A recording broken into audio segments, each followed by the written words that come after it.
অত্যন্ত হৃদয় প্রাক্রান্ত হয়ে আপনাদের সামনে হাজির হয়েছি।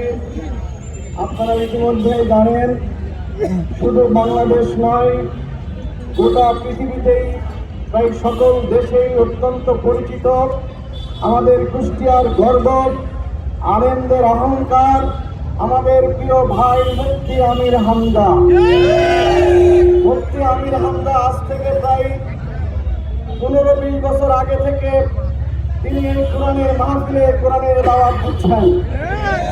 তার সেই গঠনমূলক আলোচনা এদেশের অনেক মানুষ ইসলাম শিখেছে, ইসলাম জেনেছে, ইসলামের পথ ধরে জীবন পরিবর্তন করে মানুষটা হতে দেবে না। জনগণ আপনাদের আশা পূরণ হতে দেবে না ইনশাআল্লাহ।